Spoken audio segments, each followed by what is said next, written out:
ოპოზიციის მონაწილეობა თვითმმართველობის არჩევნებში ქართული ოცნებისთვის რომ მნიშვნელოვანი არის ეს დღეს შალვა პაპუაშვილის მიერ გაკეთებული ამ განცხადებითაც დადასტურდა, ვინაიდან პაპუაშვილი აცხადებს, რომ თუ 8 ოპოზიციური პარტია არ მიიღებს მონაწილეობას თვითმმართველობის არჩევნებში, დიდი ოპოზიციური პარტიები არ მიიღებენ მონაწილეობას თვითმმართველობის არჩევნებში, მაშინ ამ არჩევნებში მონაწილეობას მიიღებს სხვა 20 ოპოზიციური პარტია და საინტერესო არის რომელია და სად არის ეს 20 ოპოზიციური პარტია, როგორც ჩანს ამ მიმართულებით ქართული ოცნებაც მათ შორის მუშაობს. უნდა აღინიშნოს, რომ დღეს ამ საკითხზე საუბრის დროს საკმაოდ არაეთიკური იყო ის განცხადებები, რომელიც პარლამენტის თავმჯდომარემ და ქართული ოცნების სხვა წევრებმა გააკეთეს მოშიმშილე პოლიტიკოსთან ელენე ხოშტარიასთან დაკავშირებითაც მათ თქვეს, რომ თითქოს შიმშილობას არანაირი შედეგი არ მოუტანია და რომ მსგავსი ტიპის შიმშილობები არ უნდა იყოს წახალისებული არავის მხრიდან, მათ შორის ელჩების მხრიდანაც.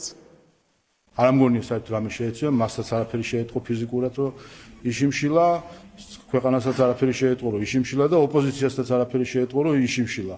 სადაც იყვნენ 3 დღის წინ, იქ არიან დღესაც. ასე რომ ერთადერთი რაც შეიცვალა არის, რომ გვაქვს ახალი მსოფლიო რეკორდი შიმშილობის დღეების მიხედვით 2 დღე იშიმშილა.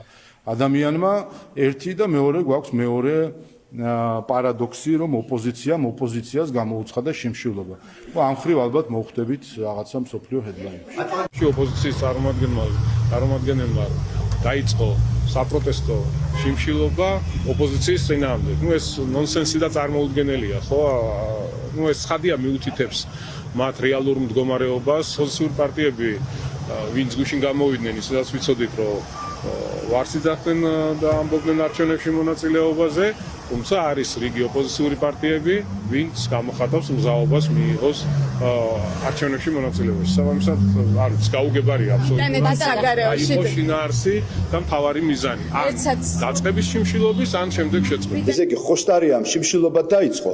ჩვენ გვეგონა რომ რაღაცა სახელმწიფოს წინააღმდეგ მთავრობა რაღაც აღმოჩნდა რომ იმათო ვერ გავაგონეო გახარია და ლელოსო და რომ გავაგონო, ამიტომ შიმშილობა დაიწყო. ასე ელაპარაკებიან ერთმანეთს. აი გეჭოლებრივი გიჟები რა. და შემდეგ შეუწყვეტია გუშინ. უბრალოდ არ ვიცი გედი მიცის თუ არა ეს თემა. ხო არ არის ისე, ხო არ არის ისე, ხომ და გადავხედო პარლამენტიდან, შეიძლება გედი ყველას ავიწყდება. ესო აი შიმშილობა ვწყვეტ, იმიტომ რომ შევთანხმდითო. ეს პარტიებიო რომ არ გავალთო ადგილობრივ არჩევნებზე. და ბოდიში გახარიას პარტია იყო მანდ. ლელო არ იყო. აბა თქვენ ისედაც არღებულობდით მონაწილეობაზე, ვის ატყუეთ? მოდით, შეეშვით ამ გიჟობებს.